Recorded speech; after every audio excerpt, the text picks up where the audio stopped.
നമുക്ക് അരവിന്ദിന്റെ മക്കളുടെ നാളത്തെ നല്ലൊരു കഥ കേട്ടാലോ? വീഡിയോ ഇഷ്ടപ്പെടുവാണെങ്കിൽ ഒന്ന് ലൈക്ക് ചെയ്ത് ഹൈപ്പ് ചെയ്യാൻ മറക്കരുത്. അതോടൊപ്പം തന്നെ ആദ്യമായി കാണുന്നവരാണെങ്കിൽ സബ്സ്ക്രൈബ് ചെയ്യാനും മറക്കരുത് കേട്ടോ. ഒടുവില് നരനെ കാണാനായിട്ട് പെൺവീട്ടുകാർ വരുന്നുണ്ടെന്ന് അറിഞ്ഞപ്പോൾ അതിന് വേണ്ടുന്ന ഒരുക്കങ്ങളൊക്കെ നടത്തുവാണ് ഗായത്രി. സ്വീറ്റ്സും കാര്യങ്ങളും എല്ലാം റെഡിയാക്കി വെക്കുമ്പോഴത്തേനും അംബിക മുത്തശ്ശി വന്നിട്ട് ചോദിച്ചു, അല്ല എല്ലാം എടുത്തു വെച്ചാ മോളെ? അതെ, എല്ലാം റെഡിയാക്കി വെച്ചിട്ടുണ്ട്, ഇപ്പൊ തന്നെ അവർ ഇങ്ങോട്ടേക്ക് വരുമെന്ന് പറഞ്ഞു. അപ്പോഴേക്കും രഘുവരനും കൂടെ മുത്തശ്ശനും കൂടെ ഇറങ്ങി വന്നു. അങ്ങനെ അവരിന്ന് സംസാരിക്കണ സമയത്താണ് ശിവരാജന്റെ വരവ്. ശിവരാജൻ വന്നിട്ട് എന്താ ഇവിടെ ഭയങ്കര ഒരുക്കവും കാര്യങ്ങളൊക്കെ? അല്ല അപ്പൊ നീ ഒന്നും അറിഞ്ഞില്ലേന്ന് ചോദിച്ചു. ശിവരാജൻ പറഞ്ഞു, എനിക്കൊന്നും അറിയില്ല എന്ന് പറഞ്ഞു. അത് കേട്ടപ്പോ ഗായത്രി പറഞ്ഞു, അറിഞ്ഞിട്ടിപ്പൊ എന്ത് ചെയ്യാനാ? അതെന്താണ് നീ അങ്ങനെ ഒരു ചോദ്യം? അതെ, അറിഞ്ഞിട്ടിപ്പം ശിവേട്ടനിപ്പൊ എന്തേലും ചെയ്യാൻ പറ്റുമോ? എടി, ഞാൻ അറിയേണ്ട കാര്യമല്ലേ, ഈ വീട്ടിലെ ആളല്ലേ ഞാന്. ആ എങ്കി പിന്നെ അറിഞ്ഞു, ചെക്കൻ വീട് കാണാനായിട്ട് വരുന്നുണ്ട്. ചെക്കൻ വീട് കാണാനോ? അതെ, നരനെ കാണാനായിട്ട് പെണ്ണിന്റെ കൂട്ടർ വരുന്നുണ്ടെന്ന് പറഞ്ഞു. അത് കേട്ടതും ശിവരാജനോട് ഒറ്റ ചിരിയായിരുന്നു. രഘുവരനും അംബിക പരസ്പരം മാറി മാറി നോക്കുവാണ്. ഗായത്രി ചോദിച്ചു, എന്താ ശിവേട്ട? ശിവേട്ടൻ എന്തിനാ ചിരിക്കണേന്ന് ചോദിച്ചു. ഓ, എന്തൊരു തമാശക്കേടി പറയണേ. അവനെന്താ എല്ലാ മാസം അവന് ചെക്കൻ വീട് കാണാൻ വരുവാണോ? പെൺകൂട്ടിന് വരുവാണോന്ന് ചോദിച്ചു. ഇത് എത്രാമത്തെയാണെന്ന് വല്ല ബോധമുണ്ടോ? വെറുതെ എന്തിനാടി ഇതിന്റെയൊക്കെ ആവശ്യം? ഇതിന്റെയൊക്കെ വല്ല ആവശ്യം ഉണ്ടോന്ന് ചോദിച്ചു. രഘുവരൻ പറഞ്ഞു, ദേ ശിവരാജ, എത്ര കഷ്ടപ്പെട്ടാന്നറിയാവോ? ഓരോ തവണ ഓരോ ആലോചന ഞങ്ങൾ കൊണ്ടിരുന്നേ. അച്ഛന് വേറെ തൊഴിലൊന്നും ഇല്ലേ? അവന് കല്യാണം വേണ്ടെന്ന് പറഞ്ഞല്ലേ? പിന്നെന്തിനാ? ശിവരാജന്റെ മനസ്സിലിരിപ്പ അവൻ കല്യാണം കഴിക്കാതിരിക്കുവാണെങ്കിൽ എല്ലാം തട്ടിയെടുക്കാലോ എന്നോർത്താണ്. അപ്പോഴേക്കും ഗായത്രി പറഞ്ഞു, ശിവേട്ട, അവൻ കല്യാണം കഴിക്കില്ലെന്ന് പറഞ്ഞിരുന്നു പറഞ്ഞോണ്ട് അങ്ങനെ അങ്ങോട്ട് വെറുതെ വിടാൻ പറ്റുമോ? അവനും വേണ്ടി ഒരു ജീവിതം കാര്യങ്ങളൊക്കെ. അപ്പോഴേക്കും രഘുവരൻ പറഞ്ഞു, അതെ, അവന്റെ കല്യാണം കഴിയണം. ഈ കൈ സ്വത്തുക്കളും കാര്യങ്ങളൊക്കെ കമ്പനികളൊക്കെ നോക്കി നടത്താനായിട്ട് ആള് വേണ്ടേ, തലമുറ വേണ്ടേ എന്നൊക്കെ ചോദിച്ചു. അത് കേട്ടപ്പോ ശിവരാജൻ പറഞ്ഞു, ഇതൊക്കെ നോക്കി നടത്താനായിട്ട് ഞാനുണ്ടല്ലോ എന്ന് പറഞ്ഞു. അത് കേട്ടപ്പോ ഗായത്രി രൂക്ഷമായിട്ട് ശിവരാജനെ ഒന്ന് നോക്കുവാണ്. അങ്ങനെ അവര് സംസാരിച്ചുകൊണ്ടിരിക്കുന്ന സമയത്താണ് പെൺവീട്ടുകാർ വരുന്നത്. അവരെ അകത്തേക്ക് ഗായത്രിയാണ് പോയി ക്ഷണിച്ചുകൊണ്ട് വരുന്നത്. സംസാരിക്കുന്ന സമയത്ത് രഘുവരൻ പറഞ്ഞു, അവൻ ഇവിടെ ഇല്ല, എന്റെ കൊച്ചുമോൻ അവൻ നരന്, അവൻ കമ്പനി വരെ പോയേക്കുക, ഇപ്പൊ തന്നെ വരൂന്ന് പറഞ്ഞു. പിന്നീട് നരനെ കുറിച്ചൊക്കെ പറഞ്ഞു കഴിയുമ്പത്തേനും പെണ്ണിനെ കുറിച്ച് അവരും പറഞ്ഞു. അവര് തമ്മിൽ അങ്ങനെ സംസാരിച്ചൊരു തീരുമാനത്തിൽ എത്തുന്നുണ്ട്. എത്രയും പെട്ടെന്ന് കല്യാണം നടത്തണം എന്ന പെൺകൂട്ടർക്ക് ആഗ്രഹം. അതുപോലെ തന്നെയാണല്ലോ ഇവിടെ. അപ്പോഴേക്കും പുറത്തൊരു കാറ് നിന്നു. ദേ, എന്റെ കൊച്ചുമോൻ വന്നെന്ന് തോന്നിയെന്ന് പറഞ്ഞു.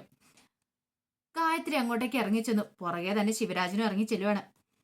ഒരു നിമിഷം നരൻ വന്നിട്ട് മുറ്റത്ത് നോക്കി. ഒരു പരിചയമില്ലാത്ത കാറാണല്ലോ, ഇതാരാ?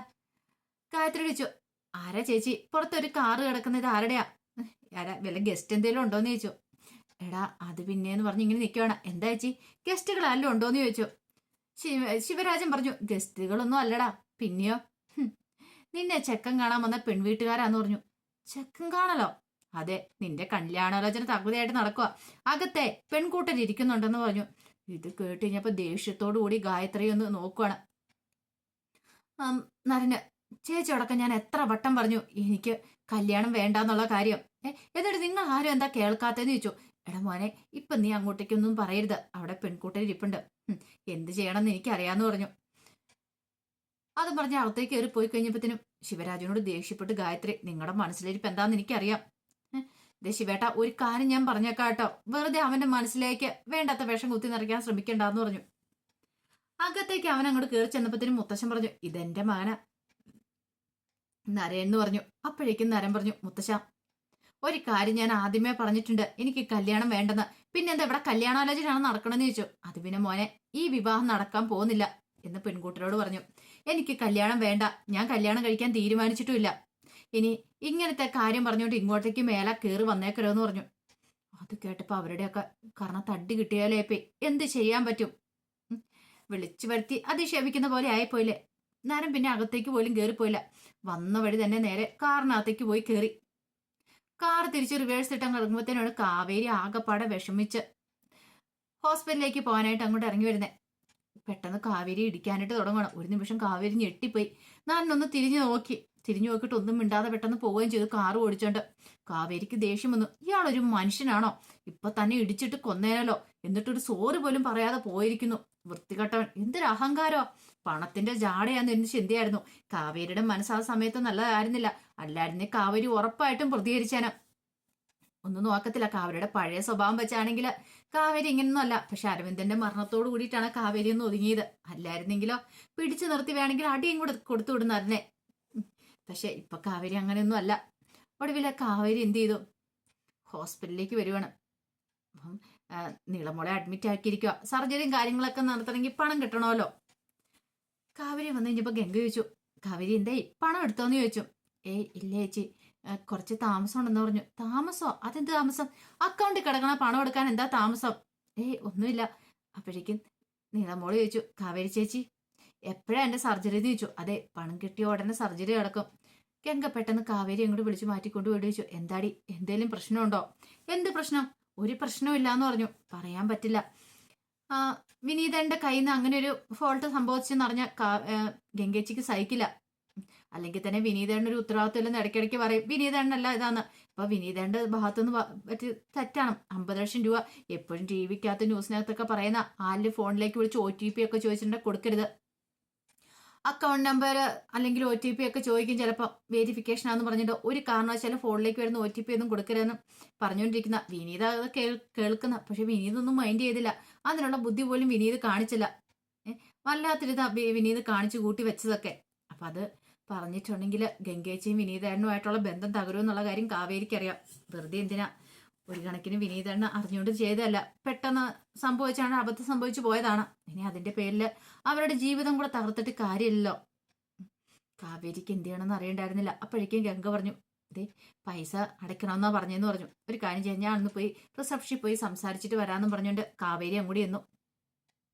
ചെന്നുവെച്ചാൽ അവര് ചോദിച്ചു, ക്യാഷ് കൊണ്ടുവന്നോന്ന് ചോദിച്ചു. അപ്പോഴേക്കും പറഞ്ഞു, അതെ ക്യാഷ് ആയിട്ടില്ല എന്ന് പറഞ്ഞു. ആയില്ലേ? ഇതേ ക്യാഷ് ആയാലോ സർജറിക്ക് വേണമെന്നുള്ള കാര്യങ്ങളൊക്കെ ചെയ്യാൻ പറ്റുള്ളൂ. പ്രീ ഓപ്പറേഷന്റെ കാര്യങ്ങളൊക്കെ ഉണ്ട്. കാവേരി പറഞ്ഞു, അത് പിന്നെ ചെക്ക് കൊടുത്തിട്ടുള്ളൂ, അത് ക്രെഡിറ്റ് ആവാനായിട്ട് ഇത്തിരി സമയം പിടിക്കുമെന്നാ പറഞ്ഞെന്ന് പറഞ്ഞു. എങ്കിലും നിങ്ങൾ കൊണ്ടുവന്ന് ക്യാഷ് അടിക്കുക.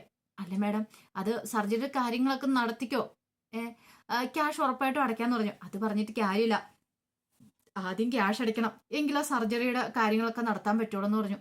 കാവേരിക്ക് ഇനി എന്ത് ചെയ്യണം എന്നൊരു ചിന്തയായിരുന്നു. ഒടുവിൽ കാവേരി അവിടെ നിന്ന് ഇറങ്ങി നടക്കുവാണ്. നേരെ ക്ഷേത്രത്തിലേക്ക് പോവാണ്, ഭഗവാനോടൊന്ന് പ്രാർത്ഥിക്കാന്ന് എഴുതിയിട്ട്. ആ സമയത്ത് നിവിനാണെങ്കിലോ കാവേരി ഇതുവരെയായിട്ടും കണ്ടു കിട്ടാൻ കഴിഞ്ഞിട്ടില്ല. എന്ത് ചെയ്യണമെന്ന് പോലും അറിയത്തില്ല. നിവിനെ അപ്പത്തേനും ആസിഫ് വിളിച്ചിട്ട് ചോദിച്ചു, എന്താ എടാ കാര്യങ്ങളൊക്കെ?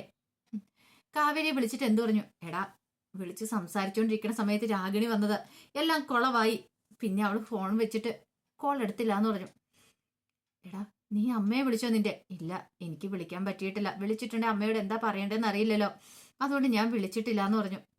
എടാ, ഇത് പ്രശ്നമാവുന്നാ തോന്നേ. എനിക്കറിയില്ല, പക്ഷെ എനിക്ക് കാവേരി കണ്ടെത്തിയാൽ മതിയാവുള്ളൂ. ഈ ഭാഗത്ത് എവിടെയോ അവൾ ഉണ്ടെന്ന് എനിക്ക് ഉറപ്പാ. ഞാൻ അവളെയും വിനീതിനെ ഒന്ന് കാണുകയും ചെയ്തതാ, പക്ഷെ സംസാരിക്കാൻ പറ്റിയില്ല എന്ന് പറഞ്ഞു. വിനീതിനോട് സംസാരിച്ചു, കാവേരിയോട് സംസാരിക്കാൻ പറ്റിയില്ല എന്ന് പറഞ്ഞു. എവിടെയാ സ്ഥലം എന്നൊന്നും അറിയാനും കഴിഞ്ഞില്ല എന്ന് പറഞ്ഞു. സാരമില്ല, നീ വിഷമിക്കണ്ടെന്നൊക്കെ പറഞ്ഞ് ആശ്വസിപ്പിച്ചു. നിവിൻ നേരെ പിന്നെ ക്ഷേത്രത്തിലേക്കാണ് പോകുന്നത്. അവിടെ പോയി മനോരി പ്രാർത്ഥിച്ചു, എൻ്റെ ഭഗവാനെ എങ്ങനെയെങ്കിലും കാവേരി എൻ്റെ മുന്നിൽ ഒന്ന് കൊണ്ടെത്തിക്കണം, എനിക്ക് അവളോട് സംസാരിക്കണം, രാഗിണിയുമായിട്ടുള്ള വിവാഹം നടന്നിട്ടില്ലെന്ന് പറയണം, എങ്കിലേ എനിക്ക് സമാധാനമാകത്തുള്ളൂ, എനിക്ക് അവളെ സ്വന്തമാക്കണം. അങ്ങനെ പ്രാർത്ഥനയെല്ലാം കഴിഞ്ഞ് അവിടെ ഒരു തോടുണ്ട്, അവിടെ വന്ന് ഭജന ഇരിക്കുന്നവരൊക്കെ ഇരിക്കുന്നതാണ്. പ്രാർത്ഥനയെല്ലാം കഴിഞ്ഞ് വിനീത് അവിടെ വന്നിങ്ങനെ, വിനീതല്ല സോറി, നിവിൻ അങ്ങനെ അത്തെ ചാരി ഇങ്ങനെ ഇരിക്കുകയാണ്. കുറച്ച് കഴിഞ്ഞപ്പോഴത്തേന് കാവേരി അവിടേക്ക് വന്നു. കാവേരി ഇന്ന് പ്രാർത്ഥിച്ചു, നിളമോളുടെ സർജറിക്ക് വേണ്ടിയിട്ടുള്ള പണം ഇതിനായിട്ട് റെഡി ആയിട്ടില്ല. വിനീതേണ്ട കയ്യിൽ നിന്ന് അങ്ങനെ അബദ്ധം പറ്റി, എങ്ങനെയെങ്കിലും സർജറിക്കുള്ള പണം കണ്ടെത്താനായിട്ട് കഴിയണം, എന്ത് ചെയ്യണമെന്ന് എനിക്കറിയില്ല ഭഗവാനെന്നും പറഞ്ഞുകൊണ്ട് കാവേരിയും പ്രാർത്ഥിക്കുക. പക്ഷെ നിവിൻ തിരിഞ്ഞിരുന്നുകൊണ്ട് നിവിൻ കണ്ടില്ല കാവേരി ഒന്ന് പ്രാർത്ഥിക്കുന്നതൊക്കെ. കാവേരി നിവിനെ കാണുകയും ചെയ്തില്ല, തൊട്ടടുത്തുണ്ട് രണ്ടുപേരും, പക്ഷെ പരസ്പരം കണ്ടതുമില്ല. അപ്പൊ അതിന്റെ കഥകളൊക്കെയാണ് നമ്മൾ കാണാൻ പോകുന്നത്. ആ വിശേഷങ്ങൾക്കായി നമുക്ക് എല്ലാവർക്കും കാത്തിരിക്കാട്ടോ. ഒരിക്കൽ കൂടി എല്ലാവർക്കും ശുഭരാത്രി നേർന്നുകൊണ്ട് നിർത്തുന്നു. നന്ദി.